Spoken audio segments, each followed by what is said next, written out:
Welcome to the Fabulous 413. I'm Khalees Smith. And I'm Monte Belmonte. Later in the show, Word Nerd Emily Brewster from Merriam-Webster on how informal the English language has gotten as of late and why that's not a bad thing. And Saturday, in addition to a whole bunch of other things, is Free Comic Book Day. In homage to Nerd Watch, we'll chat with Christian W.Z. reader about how the program has evolved and how they are doing new and innovative things with all that free nerdery. But first...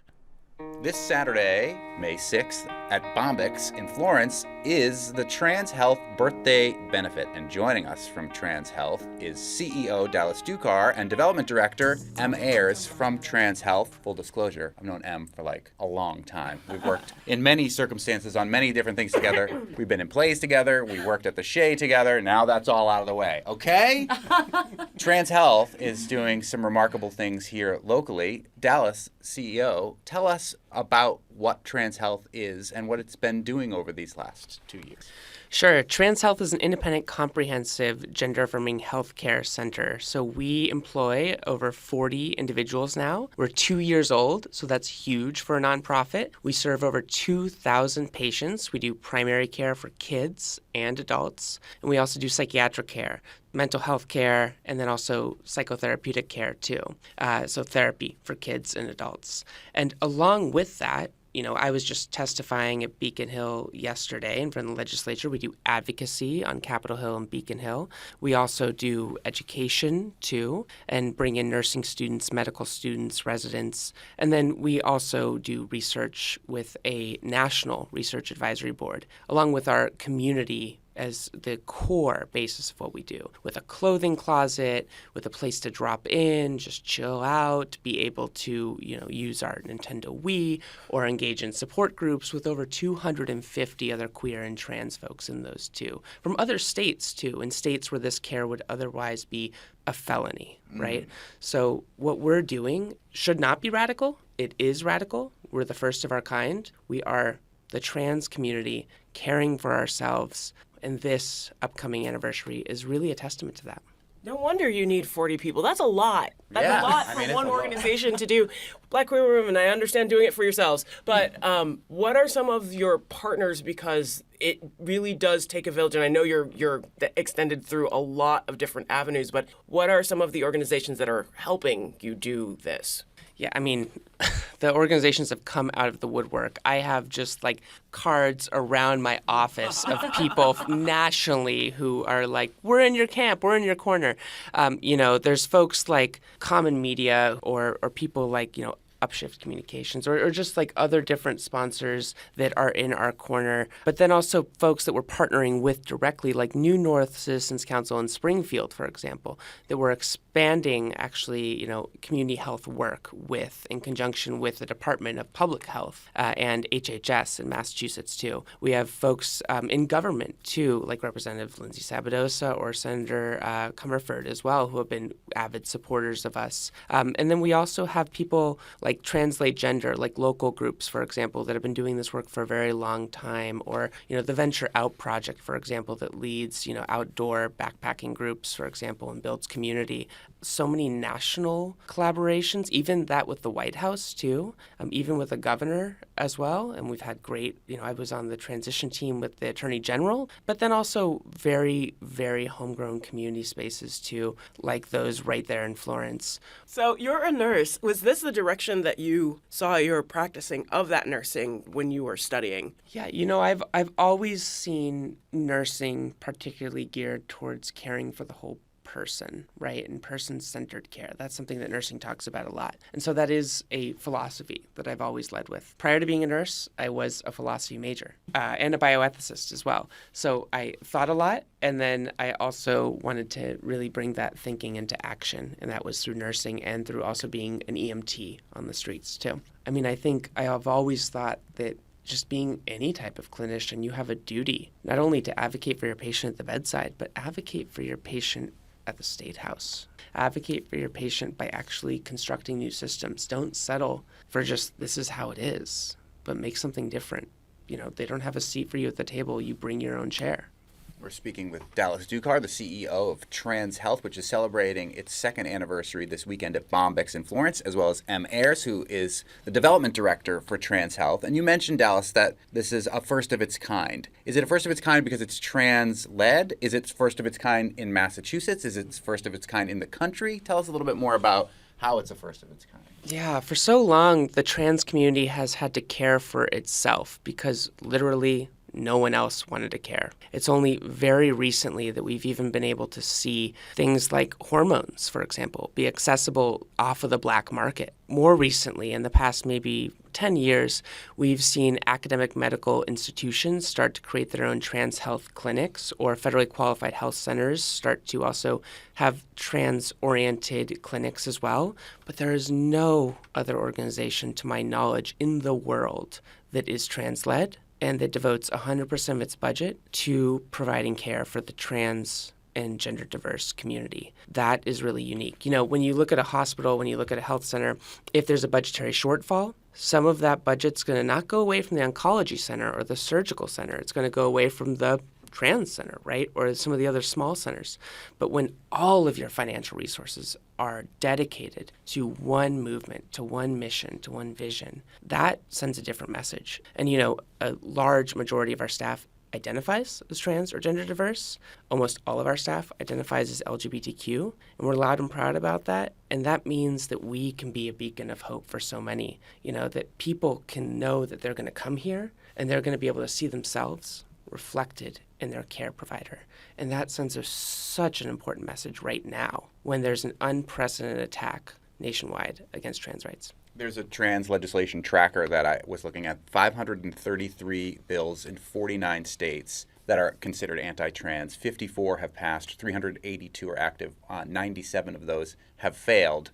And we had on the organizers of this forthcoming Hampshire Pride this Saturday in Northampton, and all three of them who came on yesterday came to this area because they felt like they could be their true selves here in this area. I was on the Transhealth website. It seems intentionally vague as to where you are located, except for in Western Mass. So I'm assuming that may be because there's a threat, there's a danger, even in this area where we live now. Can you talk a little bit about that? I mean, I am the only person that's on that website. There's a reason why I'm the person that's talking right now, right? You know, I have also received hate mail for just existing as a human being, right? It should not be radical to just be yourself. But unfortunately, in this time, speaking up and being yourself can be. We are grateful to the governor and to also our federal branch to have received grants that really support nonprofit security specifically, which have allowed us to make substantial investments in security because we want to take proactive measures. We have not listed our location because we want to take proactive measures. We know that there are other organizations that are geared towards helping trans people in Northampton that have been targeted as early as a couple weeks ago by right-wing groups, and they've been doxxed, and they've been, sent violent threats. So this is real, right? This is very, very real. And yet change doesn't come about without actually stepping up and making the change, right? The change happens because we have to make that change today so that this doesn't have to be radical. Because at the end of the day, what we're saying is that people deserve the right to have the freedom to choose their own healthcare, the liberty to make their own healthcare choices, and to pursue their own happiness. Those are core American values. Who disagrees with that? Speaking with Dallas Ducar, the CEO of Transhealth, located here in Western Mass, and Ayers, the development director for Transhealth. It's a hot-button issue across the country, and where it seems to be the hottest is in regards to youth sports and ideas behind hormone therapy and surgery, perhaps for younger folks. Mm-hmm. Even people that I know that are very progressive-minded that live here in the Valley, that have people that are trying to figure out who they are, and their children are maybe leading the way to say, I would like to start taking some hormone therapy. I would like to consider surgery. It can be really hard. Mm-hmm. As a parent, who may be like, I'm not even going to let you have inorganic strawberries to say, like, now you're going to take these hormones. What do you say to a parent who comes in with a kid who is wrestling with these issues about how to go on this journey with them? First, I'd say, has any parent... Trust your kid. You say, trust your kid. Has any parent tried to get their kid to eat broccoli, right? You can't force a kid to do anything. We're not forcing kids to do anything. Our agenda is simple. It is to have parents and their kids have a better chance to know each other and have a conversation. The fact of the matter is that every single medical association, healthcare association, clinical association says that this is science-based medicine. And so first off, let's trust the experts. But then also have a conversation with your kid, right? We're not going to ever say that you need to do anything except have a conversation with your child. And we at TransHealth intentionally extend our appointment times, especially in pediatrics, to give time for kids and adults, their parents or their guardians or whomever, to have those meaningful conversations. Because isn't that what every parent wants, is a chance to better know their child? So let's start there. The fact of the matter is, no kids are having surgeries. Also at TransHealth, we don't do surgeries, right? What we do is we just create a space for people to have conversation, because we know that youth over time thrive in those conditions. Not just trans youth. Every kid thrives when they're seen and heard. And the attack on trans kids needs to be called out for what it is. It's an attack on kids. Kids need people in their corner, and that's where we are.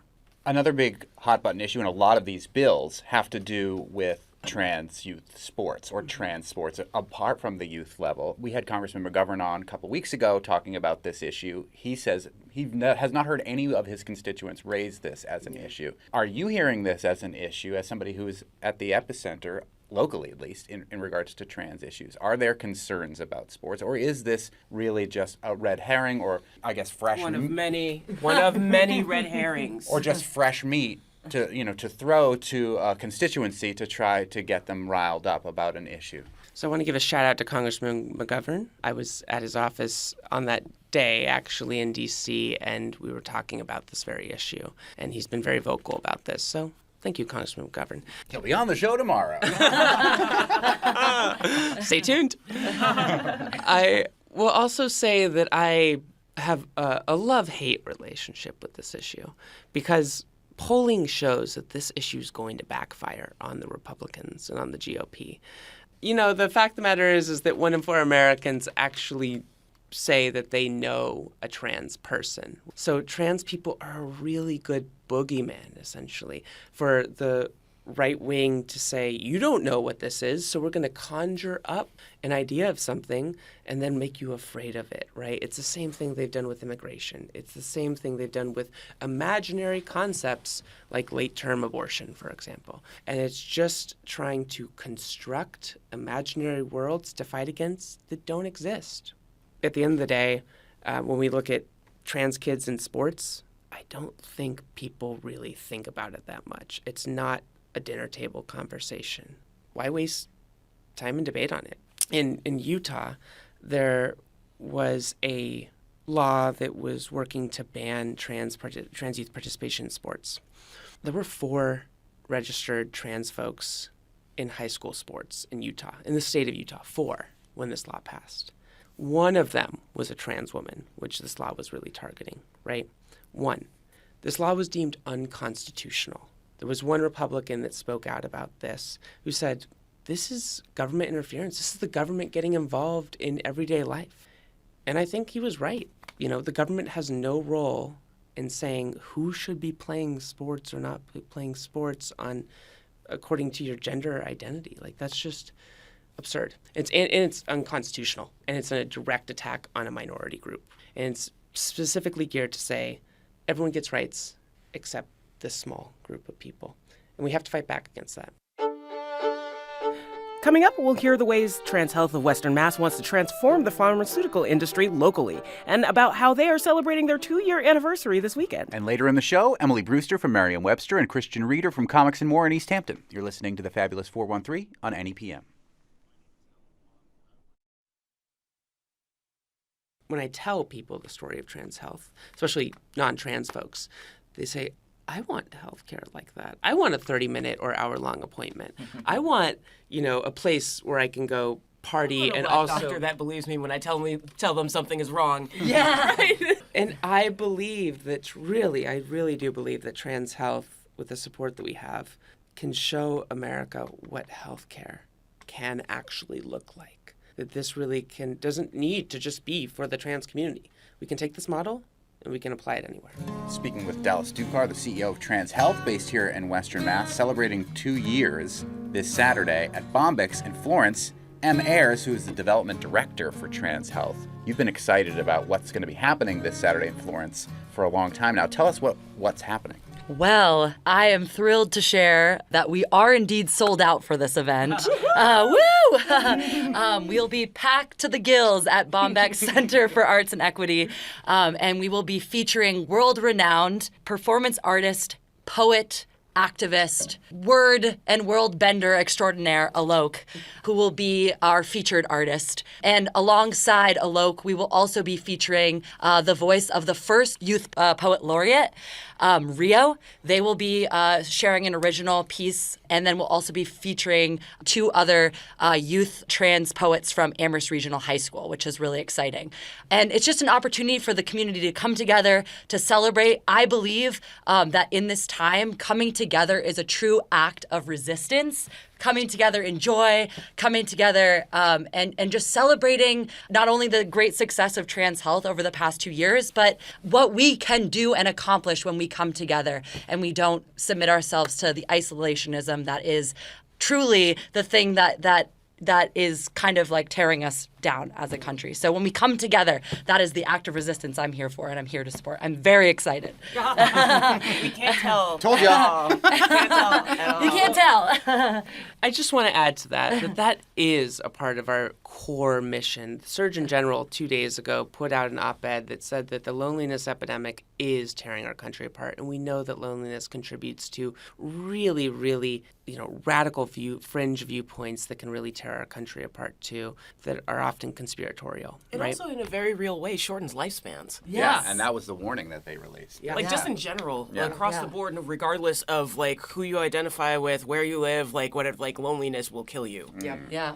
So I think people look to some of our events and be like, why is Trans Health throwing another event, right? Why is it healthcare Why? center? Throw parties. Well, and because, community is health. When we can create a joyful, resilient, celebratory, affirming community space, we're creating health. That's something that really excites me about the mission of Trans Health, is that we're really thinking beyond a clinical setting. We're thinking, what is health in a holistic capacity? And part of that is community health. One thing that I think is really beautiful about it is how you get to centralize it. You don't have to go to one place for your mental health care. You don't have to go to another entirely across town or across state or out of state to get your other cares. Everything is really centralized in a way that I think speaks to you making it into a model. What else are you doing in the community? It's you're director of development. You're clearly developing a community. What other events outside of the thing that's happening on Saturday are you looking forward to bringing to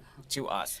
Well, we are thrilled to announce the launch of our online pharmacy, and I'm going to let Dallas speak a little bit more about that. But what I can share is on Friday, May 5th, we're going to be hosting a celebration and pharmacy launch party at Marigold Theater in Easthampton, which will be free to the community. And at that event, we'll be featuring the amazing musicianship of trans musician Kenzie, who's well known in the TikTok universe for her fierce advocacy and her glowing artistry. And then we'll also be featuring local musician Call Me B, amazing non-binary musician based here in the Valley.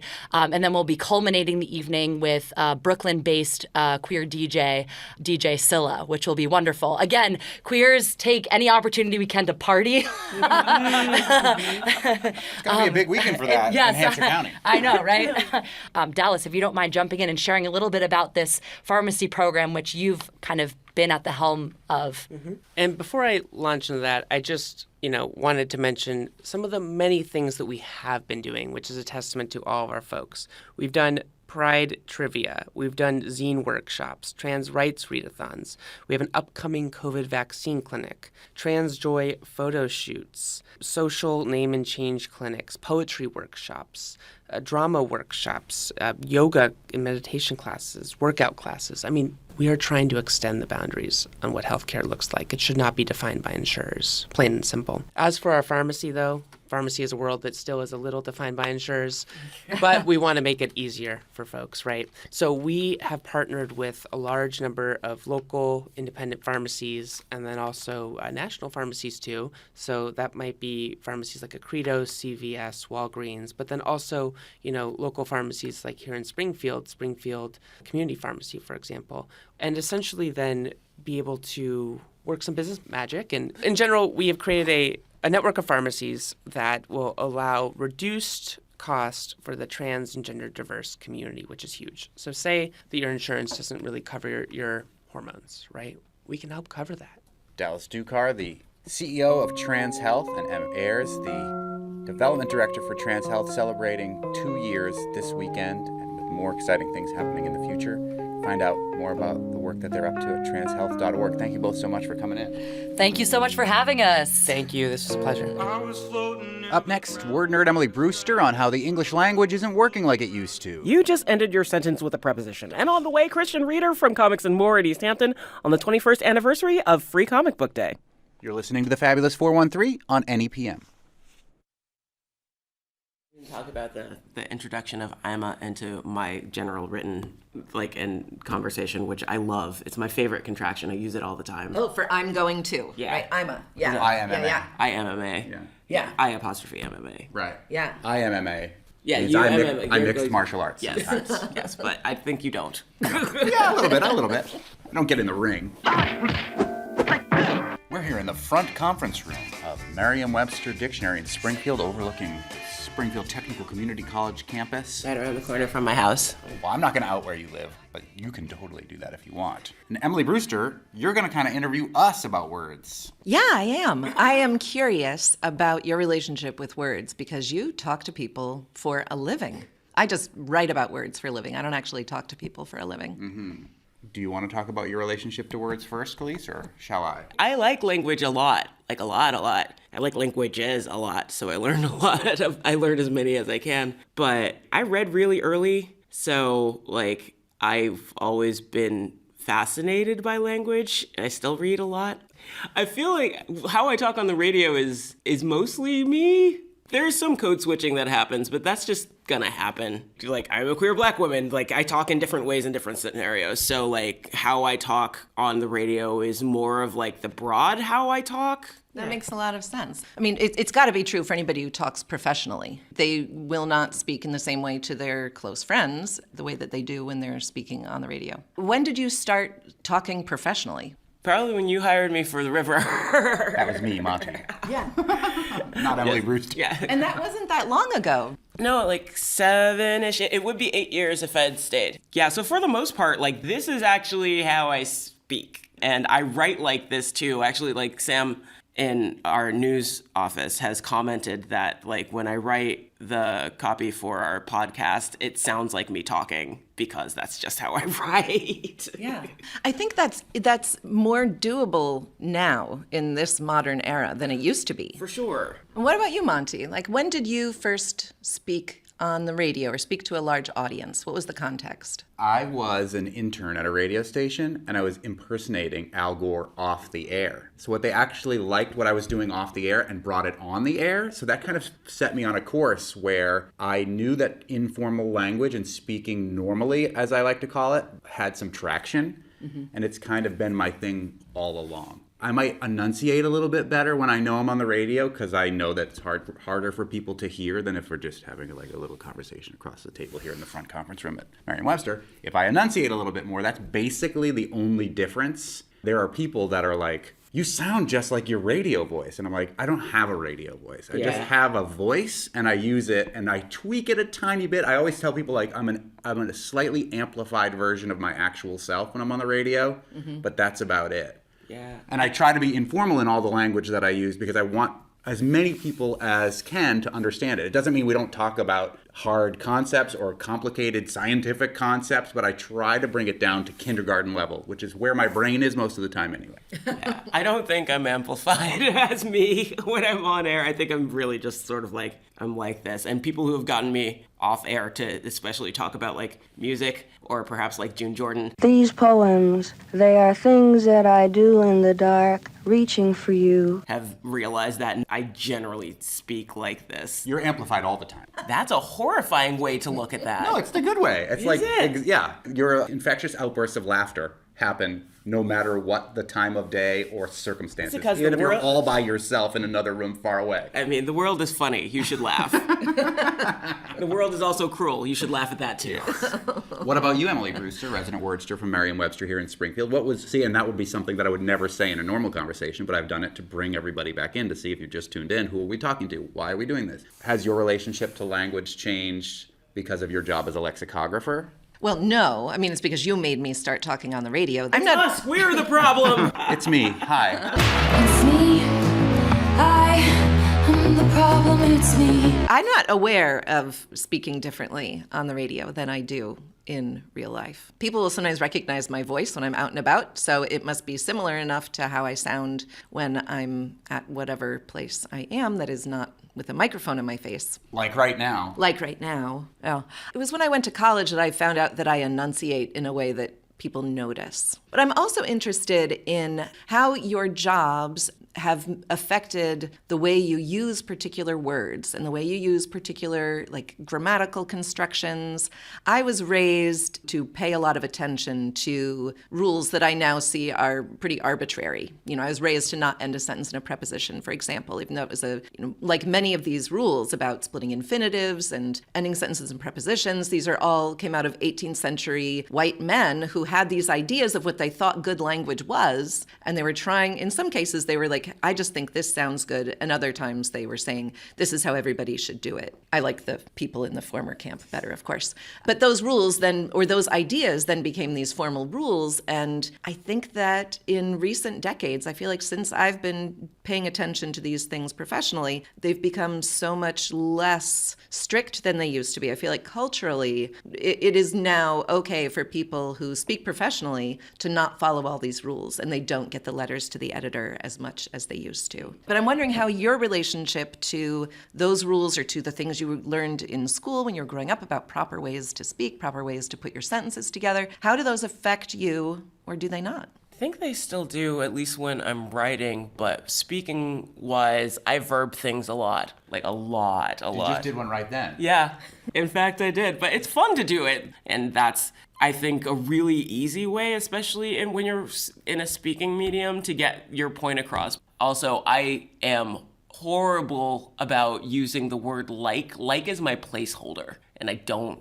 enjoy that. But we all have them. We all have them. them. And I edit so many people's voices and language that I know yours, Emily Brewster. I know yours. I know mine. I know Salman Hamid's. I just hear it. And everybody has them. And I find them fascinating. And I don't think that, people look down on them sometimes. Or you're critical of your own, crutches that you use for language. But in reality, most people don't notice them at all. Yeah, and I would credit like WKCO, the station at my college, for before I got to the river getting out of my vocabulary, basically. No ums on the radio, and they were really hardcore about it, so I don't do that. Instead, it became like, and I'm not sure if that was an upgrade or not. Maybe it wasn't.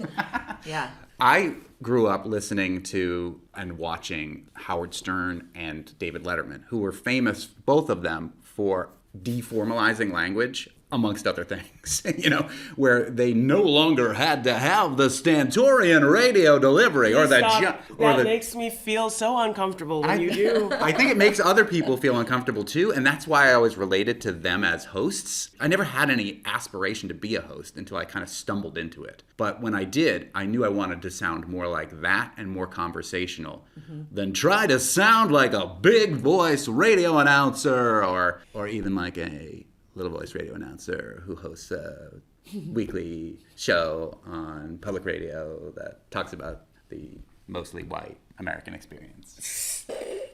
And if that's how he talks, that's great. I just like to be me. And I can only be me. Yeah, right. And I think it's really interesting that it is increasingly acceptable for people to be themselves. I think also the informality is aided by social media. One of the biggest language transformations that I like to think about is how there used to be a gatekeeper for any kind of discourse that could be widely consumed. Really, you either had to have a publisher behind you if it were written, or maybe you had a pulpit, you were giving a sermon, maybe you were on the radio and then there was like somebody who, unless it was ham radio, right? These are people who always had some kind of formal arrangement that granted them access to mass media. And now anybody can write anything, and we see so much more informal language on Twitter, on social media, right? Like we see written language in this informal state to a degree that we never did before. Language has become remarkably less formal than it was 20 years ago even. And how long have you been a lexicographer? Have you been there through that whole transformation? I've been here at Merriam-Webster for 22 years now. What can you do now that you feel like you couldn't have done then? We have made changes to our style to make the definitions more approachable. I write a lot of the content at merriam-webster.com, as do many other editors, and we can write really playfully, and I think, I just realized that when I started working at Merriam-Webster, I would not use a contraction in a word of the day article, and now I throw them in there all the time. And that feels more natural. It does. Feels like George Lucas script writing if you don't use contractions, and nobody needs that. I will not defer. I've come before you to resolve this attack on our sovereignty now. It's just very interesting to me how our language is increasingly informal. And yet, I also wanted to ask the two of you about, how you feel about different grammar rules. Are you careful about lay and lie on the radio, for example? Do you worry about splitting infinitives? I don't worry as much about splitting infinitives. I always get a little weird about ending things with prepositions. I do it, but I look at it and I'm like, that's not supposed to be there. And then sometimes I'll fix it and sometimes I'll leave it the way that it is. But you're talking about writing. When you're writing about the podcast, when you're Yes. talking on the radio, do you keep those things in mind? No, because it's there's a colloquialism with talking where it's not necessarily needed, but when I see it, I'm like, poetry minor brain goes, oh no. Yeah. Well, and I think that's really interesting too, right? The difference between what is acceptable language for which context, those change. I like to do whatever I want to. I've noticed. I think the one thing that I do now differently because of having so many conversations with you, Emily Brewster from Merriam-Webster, is that I think I would have had a tendency to be judgmental about people using words, quote unquote, incorrectly if I didn't realize how oftentimes the person who is being judgmental is wrong about something, It's so easy to get on a dumb high horse and just hate on somebody for some little minutia. And now it drives me nuts, but I think if it were not for having so many conversations about language and learning about language, that I would have been more prone to doing that more frequently. And now when we're having all these conversations about pronouns, that not only translates into language judgment, but in human judgment of actual people's selves. And I think, words have meaning and words can hurt and words can heal too. So it's really easy to say, I'm going to be judgmental about the use of these pronouns, but go and do the research, you're probably wrong. Both perhaps in your language usage and as a human being. But being called a racist is still not the N-word for white people. Exactly not. But even when the rule is technically correct in some way, you don't have less value because you don't follow the rules that are used in standard English. That doesn't actually make one person better than another person. I also feel like the rules of language and the formality of language, but even just careful language can be a barrier between kind of connection between people. Khalees has already said how she loves to verb words and use "ima," which some people might think is incorrect in language. Do you have favorite things that other people like to judge that you, as a lexicographer at Merriam-Webster, love to do, Emily Brewster? I love playfulness in language, right? And the verbing of things is called functional shift, right? When we change the function that words have, I think it's great. And it's something that I think, before I was a lexicographer, I probably hated the verb gift. Ooh, that's gross. Now I think it's great. It's actually very efficient. It actually is a way more efficient way to say give something as a gift. If I'm going to give you this book, I might want it back. If I gift you this book, you know exactly that book now belongs to you and I've given it to you as a gift. There's so much efficiency to be had by functional shift. And it's also, a really old process. Like the word sweet, it was an adjective for something like 300 years, 500 years maybe, before it became a noun, and then you could have a sweet. I like that example. There's the need to be accurate. I really appreciate a beautifully written sentence. It's not that I don't think there's value in careful writing, but I think that you can still have that and be playful with language and not be judgmental about it. Just gives you more flexibility when you have more words. Right. It's also good to know when people are being judgmental, the real stories behind those words, so that you can secretly judge them about being judgmental. I don't think that's the point. Maybe it's not. Up next, Christian Reader from Comics and More in Easthampton on the 21st anniversary of Free Comic Book Day. You're listening to the Fabulous 413 on Annie PM.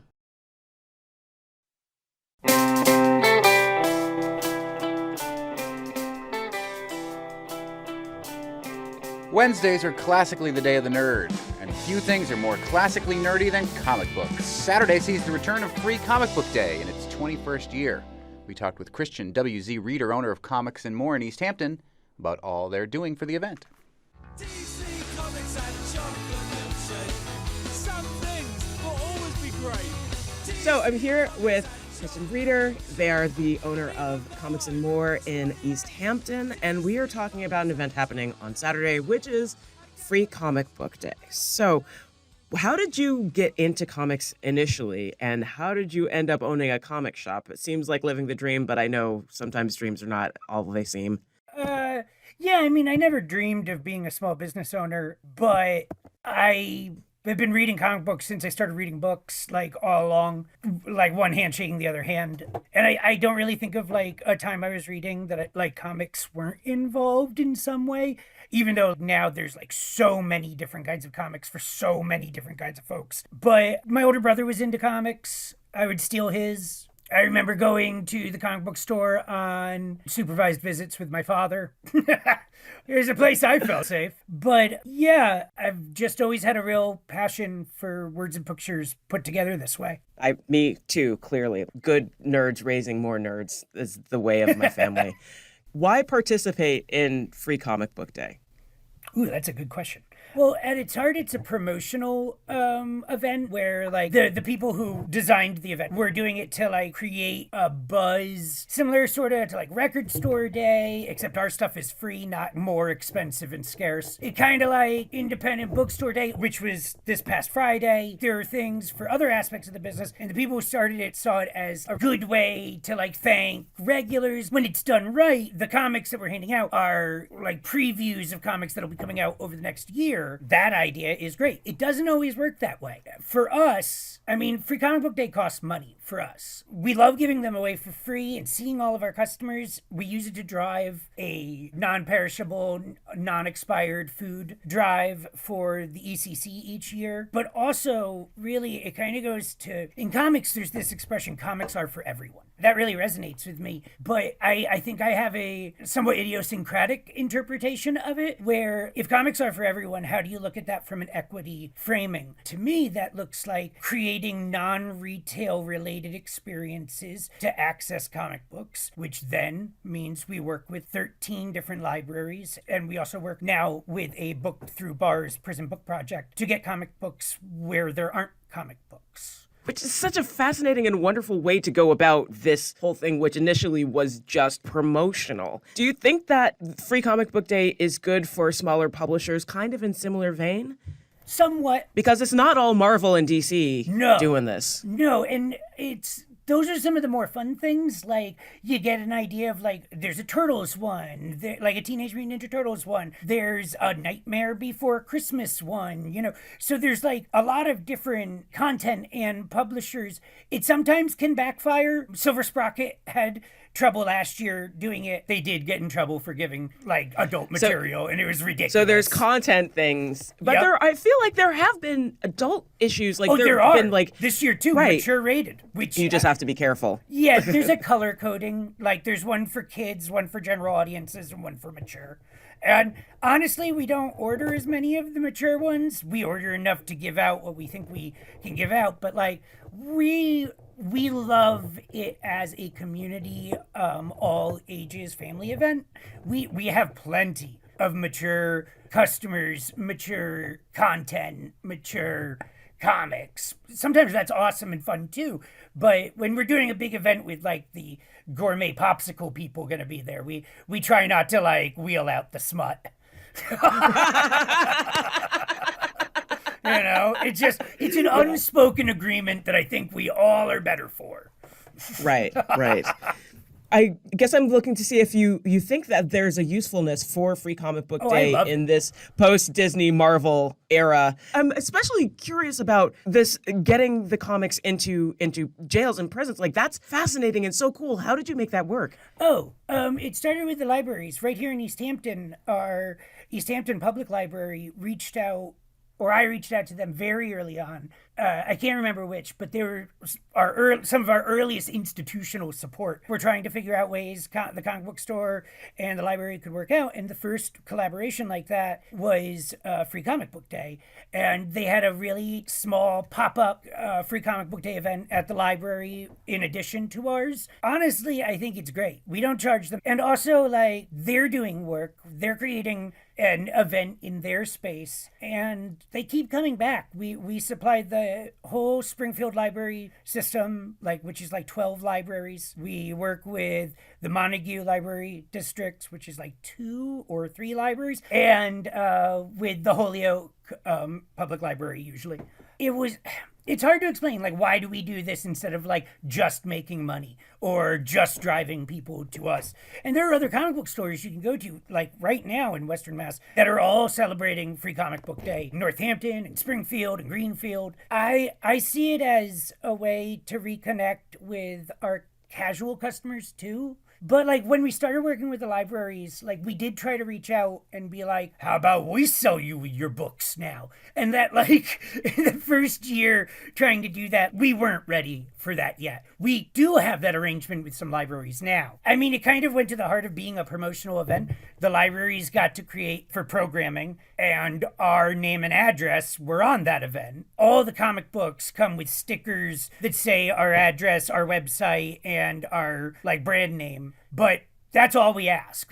There's no, cardboard cutouts of me or Phoebe at each library saying, right. Free comics. Right. It takes up so much space. And, but that kind of slowly grew into, 2 or 3 libraries. When we partnered with Springfield, I think 4 years ago, was when I started really feeling confident and excited about it, because that's a whole library district. I grew up in Western Mass on the other side of Springfield called Hamden. It was a small town. It's still there. There's a lot of implications in that laughter. It allows us to do more than just selling stuff.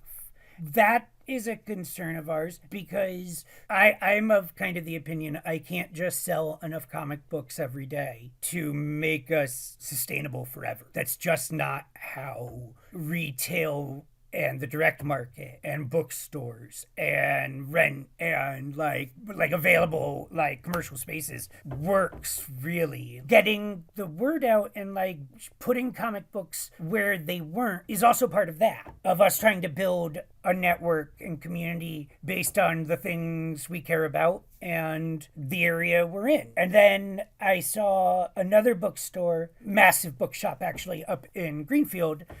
He's great, Andrew. He's very nice. Yeah. And he's going to be at our Free Comic Book Day event, actually, tabling and bringing his books. Awesome. Yeah. We're also having Decarcerate Western Mass, which is a bail fund, and they'll be tabling. We also will have the Western Mass Tenants Union, who will be distributing literature and talking about tenant rights in Massachusetts. We will be having Vegan Pizza Land and Crooked Stick Pops, which are delicious treats. They are delicious treats. It's finally warm enough to eat them. Yeah, right? we get to do it outside now, which didn't actually occur to us until like last year. And the first 2 years of the pandemic would have been useful to think about that. But doing it in the parking lot has made it into a like really fun, like we've been telling customers not to forget and they didn't. They haven't forgot. They are looking forward to coming.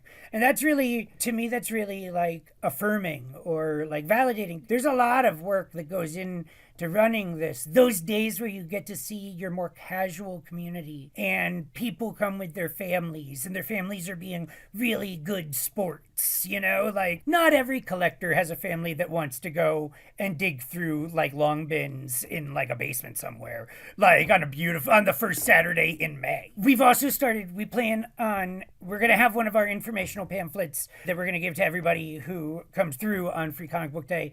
And this year we're adding a list of what you could do in Easthampton because we know we're a destination store. So maybe you should check out the places we like. But like, we've really been taken well care of by our community, and Easthampton specifically, like hyper locally, but also more than that, like in the Western Mass region, people do travel to come see us, like, and we're just real grateful to still be here. Kind of along the power to the revolution end of things.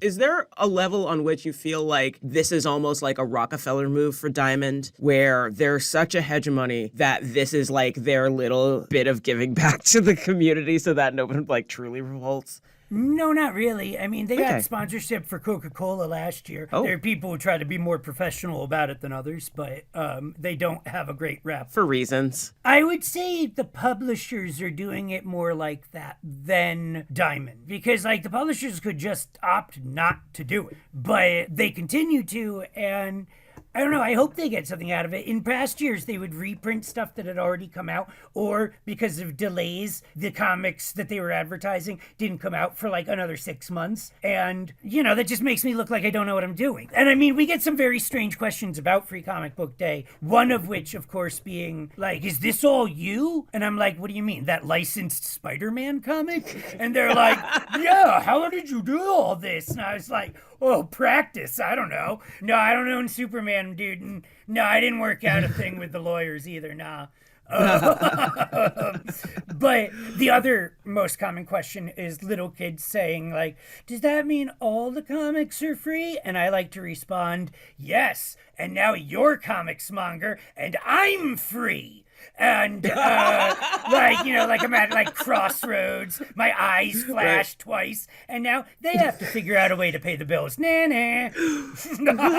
I'll just go back to enjoying comics. That's how it works.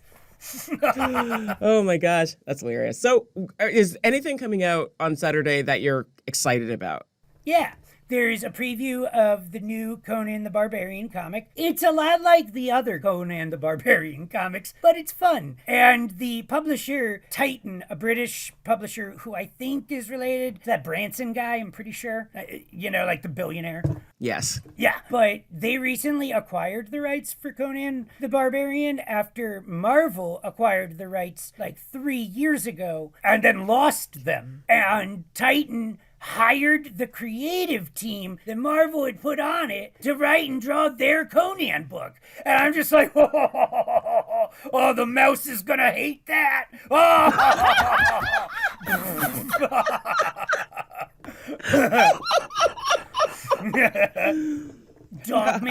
Dogman's got a preview of comics, and we don't put a lot of bumper stickers on our car, but I've got a Dogman sticker on my car, and I do not have kids. The author, Dave Plicky, has like 3 books come out a year that kids will just devour. Every one of them is a banger. No one's ever been like, this Dogman's really not as good as the previous Dogman. And there's like a dozen of them. That is high praise. Yeah. That is high praise for sure. What time should people come to your store on Saturday to participate? We open the doors at 11. We'll be there beforehand getting everything set up. So like 11. Thanks. No problem. Thank you for joining me. I want that Dogman comic for my son Pax. I mean, I'm sure you do. You should go get it. Today It's free. was our 50th show, but tomorrow is May the 4th. May the 4th be with you. And also with you. That means Friday is Cinco de Mayo. On Cuatro de Mayo, however, which is, again, tomorrow, we'll talk with the Latina-owned Hot Plate Brewing Company in Pittsfield and Latinas 413 about their event, Orale Chicanas, their take on a more culturally appropriate Cinco de Mayo celebration. And I'm going to miss that conversation. I'm so jealous. McGoverning with Congressman Jim McGovern on Big Pharma tomorrow, libraries, and atomic veterans. Got a question for the congressman? You can email it to fab413@nepm.org. Our director is Tony Impromptu Childcare Done. Our engineer is Betsy. Just Google it, Cordis. Our technical team is Bart rolled a 20 on his stealth check today, Rankin, Kara, I'm Not Here Foster, and a tapestry that is punk rock rude boy Dubé. Musical thanks to Spouse, Happy Valley Guitar Orchestra, Kenzie, Call Me B, The Beatles, Art Brute, Taylor Swift, and John Williams. I'm Khalees Smith. And I'm Monte Belmonte. See you tomorrow on the Fabulous 413.